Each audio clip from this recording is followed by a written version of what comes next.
Chicago, 2011. A cop is murdered. Police and prosecutors swear they have the trigger man. He swears he didn't do it. How far will each side go to prove they're right? Like it's just one bombshell after another, where you're like, what? The story of a PlayStation, a brain-eating amoeba, and the relentless pursuit of justice.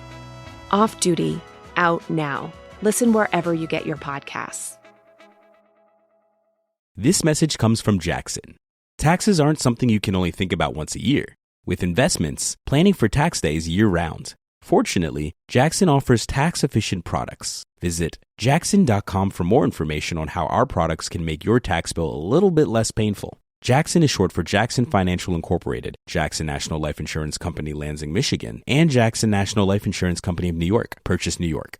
Howdy, howdy, ho, and welcome to Fantasy Fan Fellas. I'm Hayden, producer of the Fantasy Fangirls podcast and your resident lover of all things Sanderson. And I'm Steven, your bookish internet goofball, but you can call me the Smash Daddy. And we are currently deep diving Brandon Sanderson's fantasy epic, Mistborn. But here's the catch. Steven here has not read Mistborn before. That's right, hey. So each week, you'll get my unfiltered, raw reactions to every single chapter. And along the way, we'll do character deep dives, magic explainers, and Steven will even try to guess what's next. Spoiler alert, he'll be wrong. Newsflash, I'm never wrong. Episodes come out every Wednesday, and you can find Fantasy Fan Fellas wherever you get your podcasts. Hello, and welcome back to the Psych Legal Pop Podcast. This is a podcast where we talk about popular culture through the lens of an attorney and a therapist. I'm the therapist, Tess Brigham. And I'm Brooke Brigham. I'm the attorney. So today we are continuing our Sisterwives Rewind. We are going to be covering season 7, episodes 1, 2, and 3.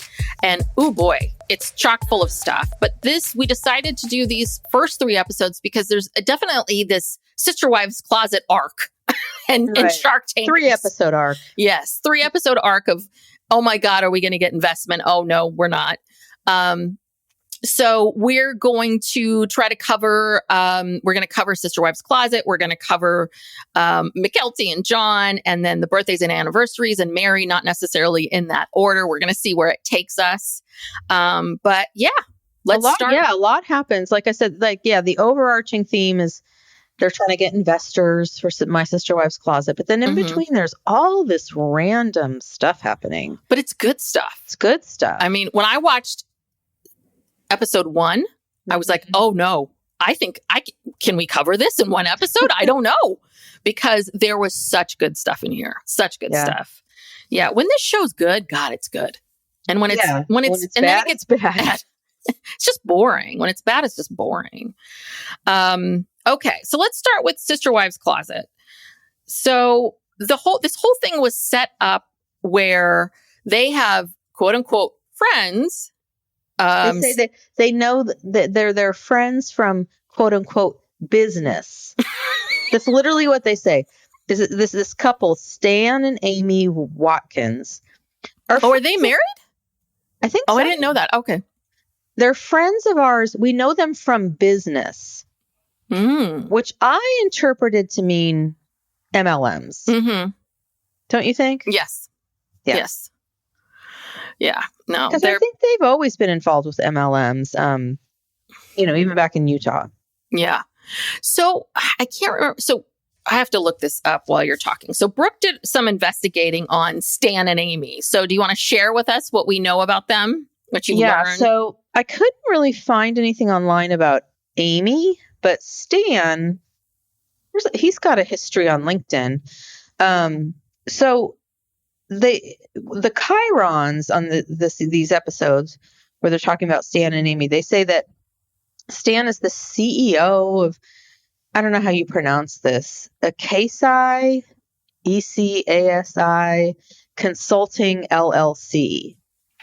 And so I found him on LinkedIn, and I don't know, his profile picture is him in a suit with sunglasses, and it looks like he's taking a picture in a bathroom. Not super professional looking. But anyway, he lists his current job as president at Alpha ACE LLC, Las Vegas, Nevada. But he has this long history of being involved with these random companies. Wild West Consulting and Marketing, self-employed, Las Vegas, Nevada. He worked as a sales training coordinator for MoPro in Las Vegas, regional sales manager for Solar City Tesla. I feel like that's one of those people that go door to door trying to sell you solar. Yeah. Oh, God, I hate the guy that keeps coming to our house. Steve just yelled at him the last time, like, stop coming by. Stop.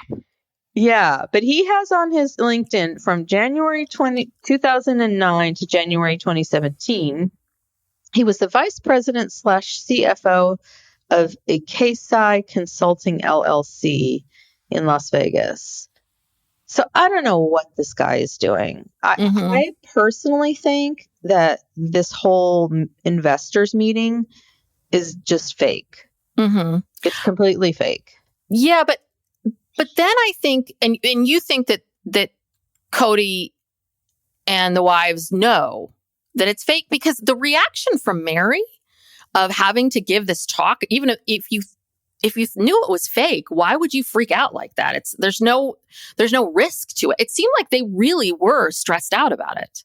Well, she still has to get on TV and do this thing. I think that made her nervous. And also, now, this is what really made me feel like it was fake, was because, okay, we started out, I don't think they started talking about My Sister Wife's Closet till they got to Las Vegas, right? They weren't talking about it in Utah. No, yeah, it was really started with Vegas when they didn't have jobs. Right, they didn't have jobs, so they're going to these trade shows. That's not the right word for it. What were they? They were like holiday bazaars. You know, these like expos. Right? Expos. They started doing these expos and getting this jewelry, and they tried to get it in some, shop in a casino somewhere. And, it wasn't going anywhere. And then all of a sudden, okay, now we're on season 7. Because then they got sidetracked with getting into the houses. Yes. That whole thing was several seasons, it seems like. And the commitment ceremony and the mission statement. Yes. Get through all of that. Now we're in season 7, and we're starting out season 7 with, okay, we need to make some money. We're in these houses. We have these mortgages. We need to make some money. So they're trying to revive My Sister Wife's Closet. And Brooke, Robin's been working on this night and day. Oh, night and day for 2 years. 2 years. So no, revive? Come on now. But no one else has been working on it. Because remember how they promised they were going to have like all of these other products, these T-shirts and aprons, and I think they're still in the talking phases of that. Yeah. Well, and we'll get, when we get to the business part, I have a lot of thoughts about that. But my point is that we have this intense three episode arc of, talking about the business, getting investors, then literally, Tess, they never speak about it again. After this episode. Oh, interesting. They never speak about Sister Wife's Closet again? No, it's never a part of, like, a central part of. I went through the episode descriptions of every single episode after those, going forward to present day. Wow. They have never had an episode that was about My Sister Wife's Closet. I mean, I feel like they might have mentioned it in passing because Robin was still, trying to keep it alive. But it was like they were asking these people for $2.5 million. Okay. So that was insane for 20% of their business. So if you are a Shark Tank fan, you know that means that they're valuing Sister Wife's Closet $12.5 million. Yeah. That's insane. They sold 500 pieces. Yeah. After having, quote unquote, 15 million. Yes, hits in a month. And that's the which I don't believe. Well, even if it's 1 million, 2 million, that's the thing. They're 500 orders. They're giving all of these projection of numbers. And it's like, there's something about like this many hits and it's 1% or 5% of whatever it is. And that's the thing is they can't convert. They cannot convert people. And they think their solution is, oh, we need more products. And if we had more products, then people would buy more. And the thing is that at the core, really what they were saying to these investors was, yeah, we think this might be the problem, but we're not quite sure, but let's gamble on it. Mm-hmm. You know, we're going to test our theory. They kept talking about testing theories. And the thing is that investors don't want to hear about you testing theories. No. Investors want to hear that you have a solid plan on how they're going to get their money back. Mm-hmm. So I was just like, testing theories? You have to know. Any of you gone out and done any evaluation? The first thing that Stan asked them, like, have you done valuations? Like, go to other companies. What are they providing? What are other jewelry lines doing? How well are they doing? How is it going? You know what I mean? You have to do all that stuff and figure out what's in the market. Or I have a crazy idea. Why don't you start reaching out to all those people that visit the site and don't convert? Why don't you reach out to them and ask them, what would you want? And that's what they should have been doing. Okay, you're here, you're not doing Obviously, the price point's too high. I would think. I'm not a business person, but the price point's too high. Obviously, a lot of those people are looky-loos, Mm-hmm. just going on there to see and, make fun of it. But I'm sure there's some people who, if the price point was less, they would buy it even if it was for a joke. Like, look, I could buy you a Sisterwife closet necklace as a joke for Christmas. Yeah. But I'm going to spend more than $25 on it. Yeah. I'm going to pay $200 for a joke gift. And that's the other thing too, which is that the design, the designs are butt ugly. I'm sorry. Mm-hmm. I am not a jewelry expert, but they're not very attractive. They're not contemporary. They're not contemporary. They're not very hip. They are very matronly. And on top of that, you are right. Like, you are doing this SW.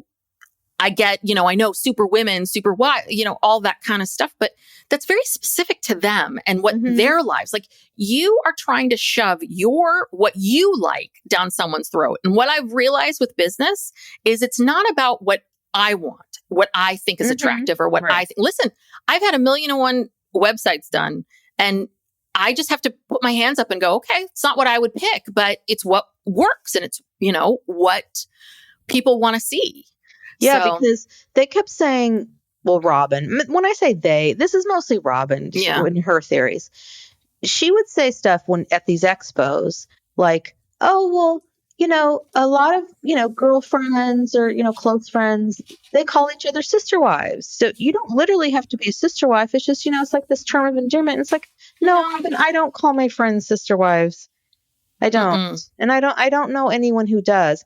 And going back to when she was so desperate to start this business, when they moved to Las Vegas, remember how at that point, she was still really trying to prove her value and worth in the family because she wasn't bringing in any money. Yes. And she would make these comments about how she really just wanted to contribute and make money for the family and feel valuable. But then once she kind of got used to her role as Kody's favorite wife, I don't think she cared that much about that anymore. Yeah, that's for sure. And she probably would have liked to have, taken this business to the next level. But literally, they don't. They don't do anything. And at the end of that presentation, allegedly, I don't even think this is true. Allegedly, Stan and Amy tell them that the investors are willing to give them between $250,000 and $500,000, which is a very large range. Yeah, it's a large range, and it's very generous. Very generous. Because you're still, even at $250,000, you're now saying the company is worth what, 1.25? Yeah. Up to 1.25 to up what? To 6 million. Are we doing the math right? 500. What is it? How many times? Anyway, millions. Millions. Yeah. For a 5% stake in the company. And then, Janelle makes a really good point where she says, okay, well, that's nice, but, we could get this money and then it could not work. And then we're stuck with all this debt. Mm-hmm. And it is a very good point, Janelle. It's like $500,000. Yeah, that's a lot of debt, which makes me think they never got that money. They never took that money. That money was never even on the table. It was fake. Mm. Well, I don't think they told Mary. I think they all knew it was fake except for Mary. And that's, you know what? I bet you anything Kody probably did that. Because Kody was very mean to her. I did not like the way I think there were a few moments in this that I thought he was kind of cruel, but. During the presentation? No, just in general. Like the way he treats her. It's just, so I love this, the meeting. Well, we have three pillars, online business, displays in retail outlets, and 3 brick and mortar in the future. So you really have 2 pillars. You don't have 3, you do. You have not created that yet. Mm-hmm. And so you have this online business. And so the first thing Stan asks them is, do you have a business plan? And they're like, huh? They look at him like he just spoke another language. Yeah. And business plan. Pretty standard and who's the one that's saying like, this is the big leagues. This isn't child's play. There was someone that was... One of the investors? No, was it Kody or someone? I didn't write down who said it, but it was just, even if, so let's say it's all fake, I think that it was very much a wake-up call for them. And what I wonder too is, it's possible that after all that, they realized like, you know what? It's going to take a lot for us to make this business work. Mm-hmm. It's going to take a decade plus for us to really do this. And we don't want to do that. We don't. I think the thing is which is what everyone does, and I don't blame them, which is you have this platform where you get attention. The hardest thing to get is attention, right? That's the hardest thing. It's not building the products. The products are easy. It's the getting people to buy it. It's the attention of it. So I just think that they realized like, we don't care enough about this. We don't want to work that hard. And I bet you the martyr Robin kind of held on to it. And kept like, I'm still working on it. You know what I mean? But barely working on it. Yeah, that's the thing. She's over exaggerating how much she's working on it. She's talking about how this is her dream. I was looking at some of the promotional stuff online. Yeah, she speaks in that's the kind of vocabulary she uses. She says, we've always had a dream. What do you mean we've always had a dream? You've known these people for 3 years. We've always had a dream. Okay. Mm-hmm. I mean, like, what is the word for that? She's so... You know what? It's dramatic. Funny because... Yeah, there's something about her, and I was thinking about this when I was... Histrionic or something? Well, yeah, I was thinking about this because I'm covering... Little promo here. I'm covering Love is Blind UK with Amy Archer over at Little Miss Recap. And we were talking about one of the characters, Sam. And I said, I think he's a covert narcissist. And that's really like someone. So what we see is usually overt narcissists. And that's sort of what's in the public. But covert narcissists are these people that show you a side of themselves where they seem like they're helpful. They seem like they're interested. They say a lot of the right things, but there's, but it's their ego's so big. There's no follow through. But privately, they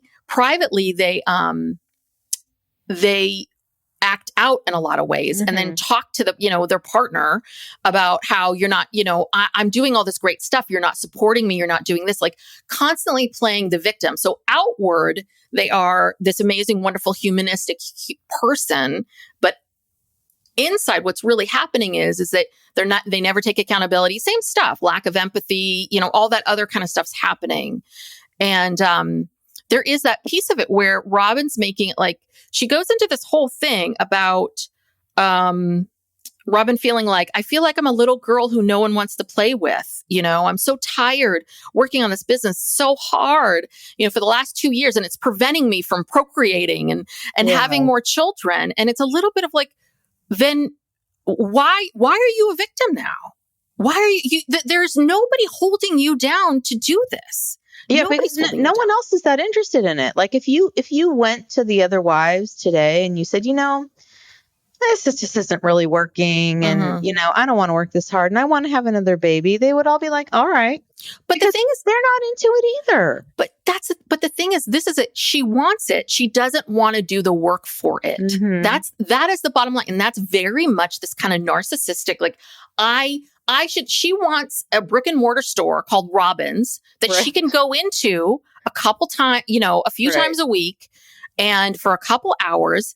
And it's these sort of typical people who are like, I'm going to start a business. I'm going to do this. It's like, listen, I've been working for myself for a decade. It's hard. It's hard. And I finally feel like in the last couple of years, I'm gaining traction. I mean, it's taken me so much time and money just to get to where I am now. And you have to really believe in what you're doing, and you do it, and you have to do it alone. You know, it's either I've self-funded every last thing I've done myself. So it's like, you have to believe in you. And Robin, come on. It's just, this shouldn't, you're kind of putting it on them to make your dream come true. Sorry. She's got Kody in on it with her. Cause again, they have that fake scene where she's like, Kody, I need to talk to you about something. Before the investor meeting, before the run through or whatever that was. Yeah. Before any of this happened, she's like, I need to talk to you about something. And, you know, I've been working so hard on my Sisterwife's closet, and I just don't think I can have, and he's like, another baby. She's like, yeah, I don't think I can have another baby. He says, oh, until you get some more help. Yeah. Like they rehearsed this thing. He's on her side. Of course he is. He doesn't give a crap about my Sisterwife's closet. No. He wants the other women he wants Mary mainly to run it. He wants to blame them if it fails. Well, it failed because you guys didn't support Robin. Yes. Robin was working so hard, and you guys wouldn't even help her. I think we were dumb. Yeah. We can't see what's going on here. And then she's like, well, but don't say anything to Mary because I want to tell her myself. Okay. And then make Mary feel like crap. It's like, no. That's your choice. These are all your choices. You are not a victim in this. You have a choice. You cannot force people to go into business with you, you know? And I swear to God, she's one of these people, reminds me of someone in our life who has all of these expectations and beliefs and ideas of how other people should be and what they should get versus focusing on what are you doing? Focus on yourself. Focus on what you can do. Well, Mary one-upped her. She says, yeah, I don't want to do this shit either. I want to go back to school. Psych Legal Pop. We'll be back after these messages.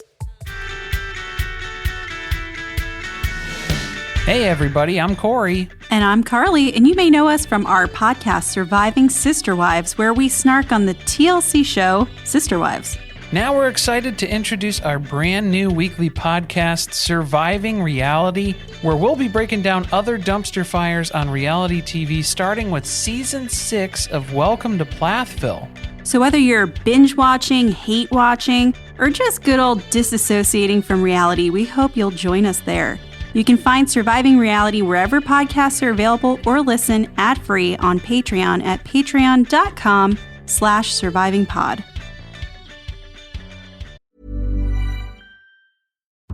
Chicago, 2011. A cop is murdered. Police and prosecutors swear they have the trigger man. He swears he didn't do it. How far will each side go to prove they're right? Like it's just one bombshell after another, you know, where you're like, what? The story of a PlayStation, a brain-eating amoeba, and the relentless pursuit of justice. Off Duty, out now. Listen wherever you get your podcasts. Howdy, howdy, ho, and welcome to Fantasy Fanfellas. I'm Hayden, producer of the Fantasy Fangirls podcast and your resident lover of all things Sanderson. And I'm Steven, your bookish internet goofball, but you can call me the Smash Daddy. And we are currently deep diving Brandon Sanderson's fantasy epic, Mistborn. But here's the catch. Steven here has not read Mistborn before. That's right, hey. So each week, you'll get my unfiltered, raw reactions to every single chapter. And along the way, we'll do character deep dives, magic explainers, and Steven will even try to guess what's next. Spoiler alert, he'll be wrong. Newsflash, I'm never wrong. Episodes come out every Wednesday, and you can find Fantasy Fanfellas wherever you get your podcasts.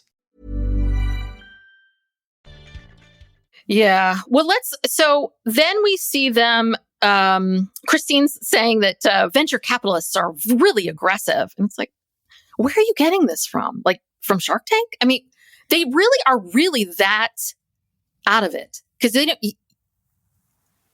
know. Well, I know some venture capitalists. Like this is Silicon Valley has tons of it. It's like, no. Well, don't you think don't you think the people that Stan and Amy brought in, like that one lady with the spiky hair, and there was like 2 other guys who didn't really say anything, don't you think they were fake too? I thought the lady with the hair was maybe a friend of hers, because her facial reactions while they were pitching, I mean, she kind of was showing the faces. Like, I think she really was like, oh God, 15 million and 500 sales. What's wrong? You know, what happened? So I don't know. You know me. I'm not as cynical. I can believe that the whole thing is fake, but I think that these people have to have some business background or something, right? Yeah, because I guess so. Because I was looking at their chyrons, and most of them didn't even want their last name changed, or even to put their business on there. It was literally like they were doing a favor to Stan or to Stan or Amy. Puddle Monkey. Yeah, to somebody that they have no intention of like investing any money in this. Are you kidding me? Yeah, Puddle Monkey reached out to the few business people they know in Las Vegas and said, please, can you just come? We won't put your last name. It'll be very short. Show. Yeah, it's a 7th season. I don't think so. You'll just go. No one will ever care. The ratings are low, Yeah. Don't worry about it. So wait, where did I go from here? Oh, yes. This is so they have this meeting at Mary's house, and my God, they are lost. I mean, just so lost. Is this when they're preparing for the well, there's many of these meetings. Like that first meeting. The first meeting was after the birthday party. So, okay, backing up. According to Kody, there's just some weeks in their lives that are just crazy busy. And we were told about this 7 or 8 times. 17 times we had to hear about how these were like this is the busiest week of the year, because first it's Dayton and Mary's birthday. Then it's he and Janelle's anniversary. Then it's his birthday. And like, oh my God, he's going to have to be spending so much time with all these other people other than Robin. Yeah. Yeah. Well, so the first meeting isn't very productive because they're going in circles and circles and circles. I'm like, you guys have not figured anything out. And and I know this happens a lot in business meetings, is where people start to talk and then they start talking about the future. And then we could do this and then we could do that. It's like, you guys just have to focus on what's happening now. So then we see them. Well, are you talking about the meeting where they had it at Robin's house after the birthday party for? No, I have this as it was the beginning of episode 2, and it was at Mary's house, and it was like a pre-meeting. It was this was the meeting they had before Nancy's, because what they talked about in that meeting sort of set up what was discussed when they went to go visit Nancy, where Kody had a goddamn meltdown, hissy fit, tantrum. He did. He had a baby tantrum. So they tell Nancy, they see her. So they tell Nancy they are pitching an investor, and they go into this whole thing where ultimately there needs to be a boss. He basically says there needs to be a boss, and that boss is me. And so what I don't understand is it seems like they're all on board with him being CEO, but he keeps yelling at them saying, but I'm not able to, he's mad because he feels like I can't ever lead. I can't ever lead. He's and then never in charge. Yeah, everything in the family has to be by committee. So he's never in charge of the family. So how do you expect me to be in charge of this? Yes. You guys won't even make me in charge of the family. Yes. And wait, hold on. Okay. So then, so Nancy asks, if he is the leader, what would that look like? Which is a very kind of common therapist-y question. And Kody says, well, I would want their opinions on things. It's like, so you well then, yeah, I would like them to have their opinions. It's the same thing. You're fighting about something that's like, nobody is denying semantics. This. Yeah, it's semantics. And I also just want to say, I understand this is the other thing that's really holding them back is that they keep trying to apply these rules of being sister wives to business. How this whole thing about like, because technically, yeah, I agree with them. I really think Robin should be the CEO. That's how it should be. Like, she should be the CEO. Do I think she would be a good CEO? No. But I think she needs to be the CEO, but they're all like, well, so one wife can't be more in charge of another wife, and that would be terrible. So we have to make Kody the CEO. But the thing is that it's like, hold on a second. I was thinking about this. And I was like, I get the idea in the larger sense, but the problem is you already have this dynamic in several ways, which is if Christine's child got hurt, it's really Christine can say to Mary, hey, this is my kid. I'm going to handle it this way. Mm-hmm. There are times where one of them is not necessarily in charge, but has the final say in that department. So you can't run it. You cannot run a business and a family. You can't run it the same way. Oh, it's making me crazy. Yeah. They just couldn't get it together. Yeah. And then Nancy asks Kody, who's the CFO? And he says it's Robin. Ooh. And old Janelle got upset. Mm-hmm. He says she's the one up at midnight printing up financial reports. Yes. And Robin is just, I don't know, writing some checks, accounts payable and receivable or whatever. And that shows you how little Kody understands about business. Yeah. Because guess what? A CFO has nothing to do with receivables and payables. Right. Zero. He doesn't know what, he doesn't know what a CFO does. Yeah. So how can he be a CEO if he doesn't even know what these other people No, that's why I'm saying he's not the vision. That visionary person, Robin, is supposed to be the CEO. But the person who's doing receivables and payables, like they're part of the financial team, but they're way down at the bottom. Yeah, they're writing checks and logging. They're paying bills. That's it. And apparently, the funny thing is she keeps talking about, she's been working so hard. You've had like 500 sales, like how? In 2 years. In 2 years. So 25 sales and anyway. Yeah, less than 25 sales a month. That's not that hard it's like less than one a day. Mm-hmm. Calm down. Yeah. So they figure out from their trip with Nancy that they need to run it like a business. They need to get on the same page. And their single biggest problem is establishing rules, these people make me crazy. Well, because Kody, he wants the best of both worlds. He wants to be in charge and be the man of the family, but he doesn't really want to do all the work that's involved in being the man of the family like Joe Darger does. Mm-hmm. You know what I mean? He doesn't want to have to say, okay, this is how it's going to be. He wants to be liked by everybody all the time. He wants to be the cool dad. He wants to be the cool husband. He doesn't want to upset anybody. He just wants to be happy-go-lucky. He wants to be fun. Well, guess what? That's not, if you can't be a CEO with that mentality. Yeah. Yeah. Absolutely. And, there's only one Joe Dogger. I mean, no, there's only one. Joe Dogger would have been prepared for that meeting. Because he's already written a business plan. He would have had charts and reports and stuff up on easels and no one would have cried. No one. So then there's another business meeting. So the pitch is in 7 days. They brought over Scott, their business consultant another friend. And, so they're bringing him over so that they can practice the pitch. So the pitch is in 23 hours. And I stop and I'm thinking, wait a second. None of these people wrote anything down that they were going to say. Yeah, they're winging cramming the night before. I was floored. Yeah. It is very, very hard. Not to brag, but I did a TED talk, TEDx talk, I should say, and coming soon. And it was 13, 14 minutes long. And talking for 2 minutes straight is hard.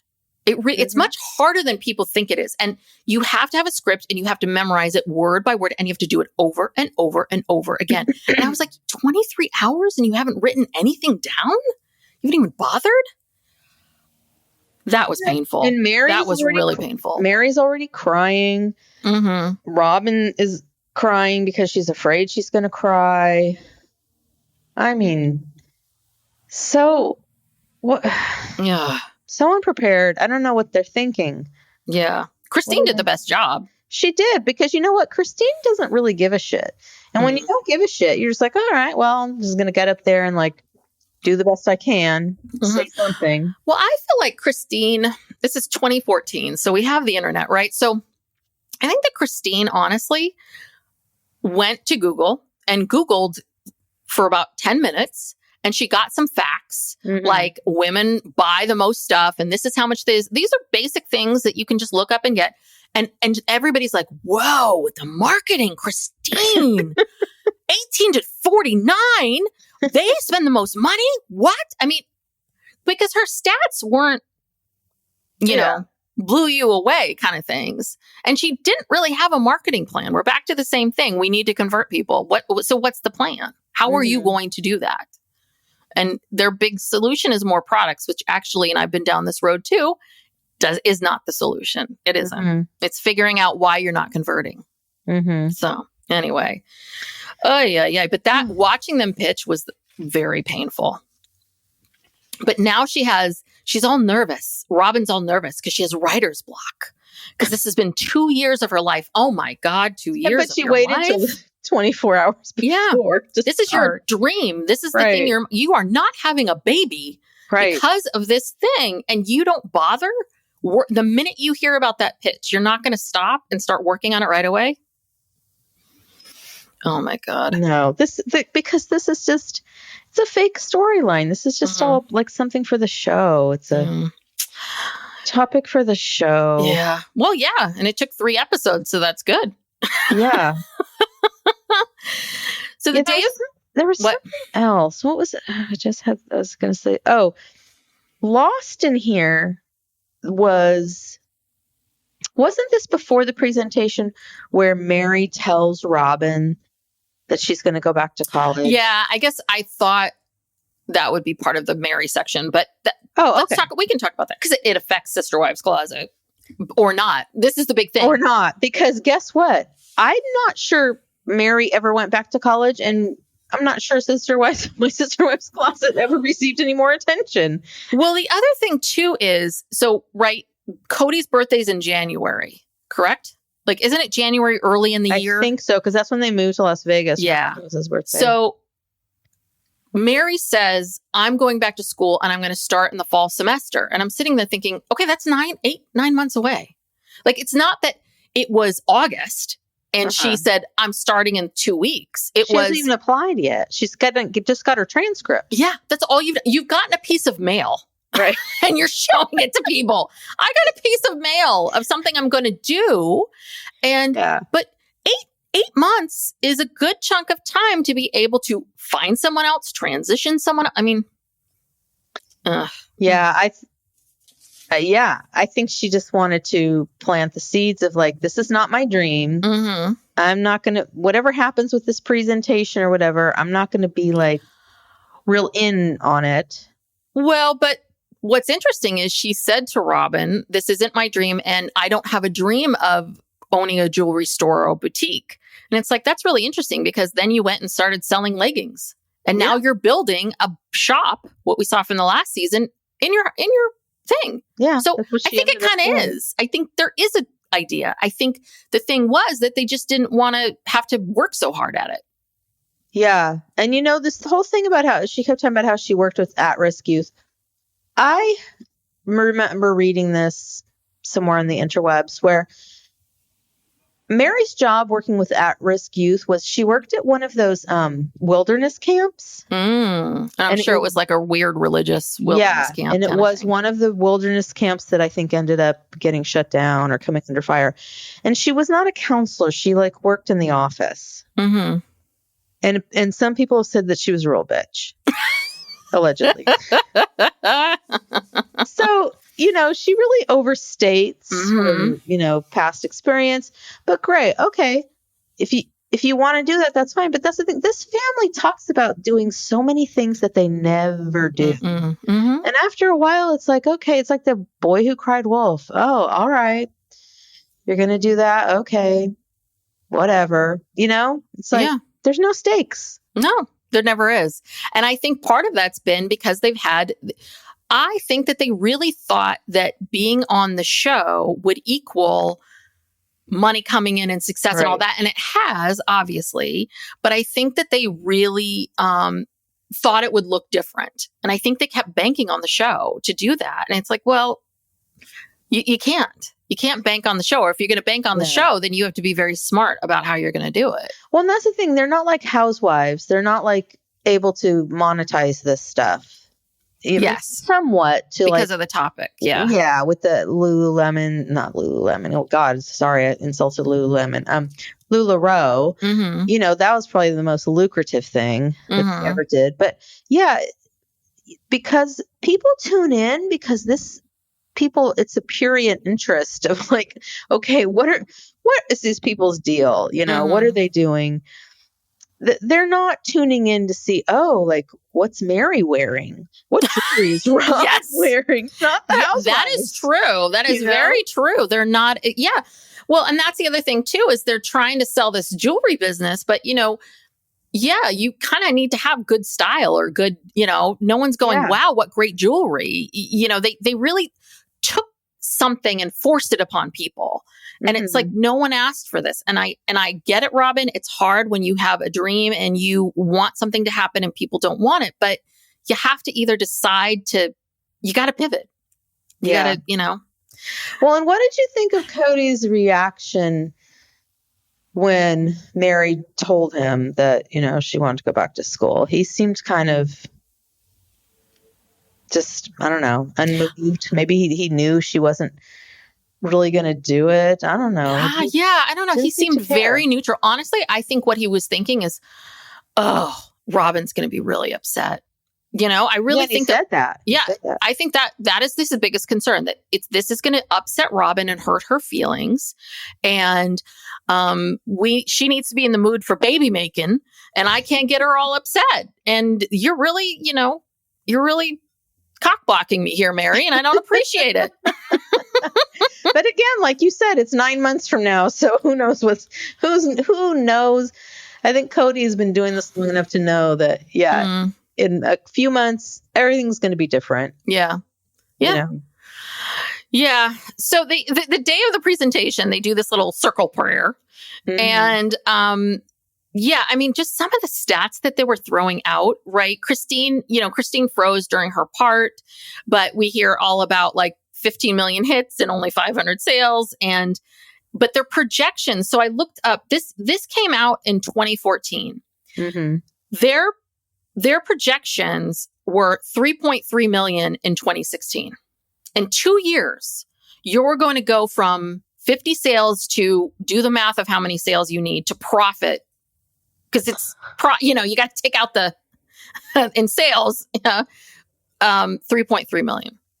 Yeah, because if it's, okay, let's just say hypothetically, the average price point of something is $100. Yeah, I think the jewelry is about $100. So average. So if you times 500 pieces, that's $50,000 in sales in 2 years. And they're going to go from 50,000 to 3.5 million?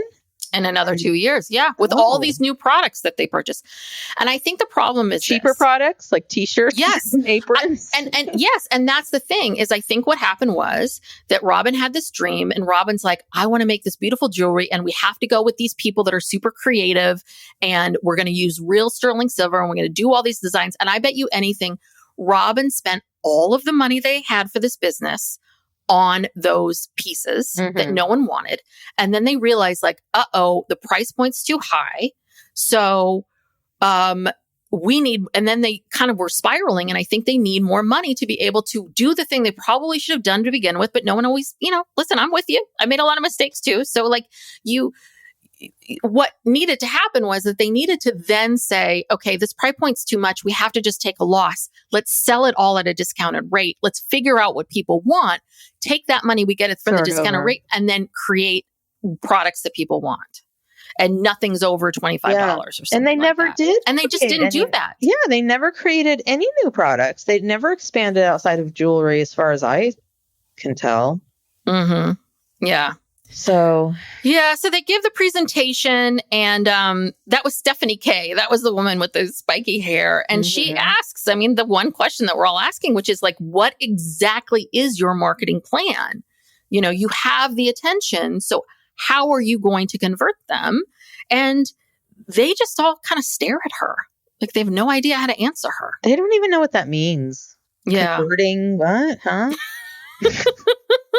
But this, I thought, like, Puddle Monkey kind of did him dirty. So they finished the presentation. Robin cries.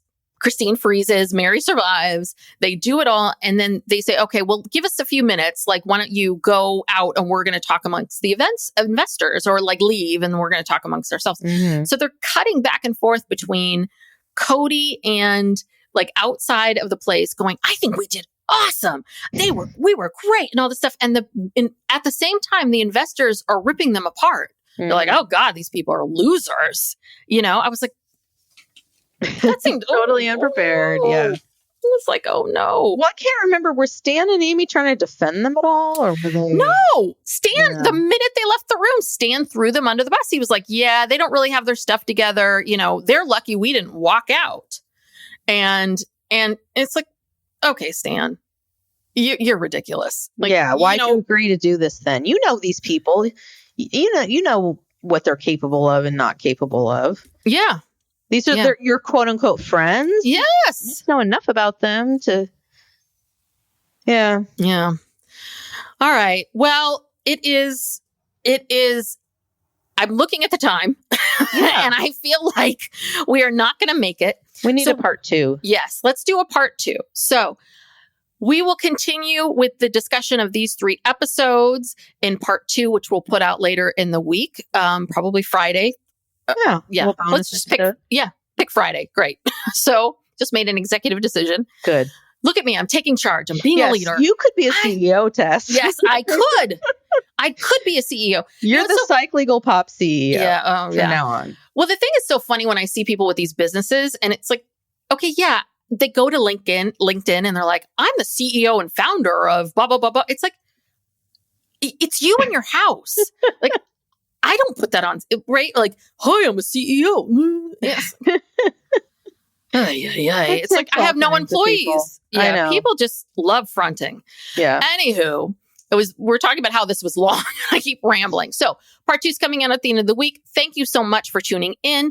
If you like the show, please give us a 5-star rating and review. It really helps us. So does subscribing so that you get all of our podcasts right there in your feed. And if you enjoy us, we have a Patreon, Psych Legal Pop, patreon.com/Psych Legal Pop. Thanks so much for being here. We will continue part 2 on Friday. Bye. Bye.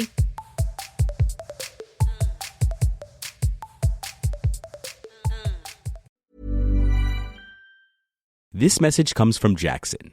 Taxes aren't something you can only think about once a year. With investments, planning for tax day is year-round. Fortunately, Jackson offers tax-efficient products. Visit jackson.com for more information on how our products can make your tax bill a little bit less painful. Jackson is short for Jackson Financial Incorporated, Jackson National Life Insurance Company, Lansing, Michigan, and Jackson National Life Insurance Company of New York, Purchase, New York. Howdy, howdy, ho, and welcome to Fantasy Fan Fellas. I'm Hayden, producer of the Fantasy Fangirls podcast and your resident lover of all things Sanderson. And I'm Steven, your bookish internet goofball, but you can call me the Smash Daddy. And we are currently deep diving Brandon Sanderson's fantasy epic, Mistborn. But here's the catch. Steven here has not read Mistborn before. That's right, hey. So each week, you'll get my unfiltered, raw reactions to every single chapter. And along the way, we'll do character deep dives, magic explainers, and Steven will even try to guess what's next. Spoiler alert, he'll be wrong. Newsflash, I'm never wrong. Episodes come out every Wednesday, and you can find Fantasy Fan Fellas wherever you get your podcasts. Over 90 of the top 100 U.S. accounting firms trust Bill to handle bill pay processes. Why? Because our tools are built on over $1 trillion of secure payments. We're not just moving money. We're powering financial workflows for 500,000 customers. That's a level of expertise you just can't fake. Ready to talk with an expert? Visit Bill.com/proven to get started and grab a $250 gift card as a thank you. Terms and conditions apply. See offer page for details.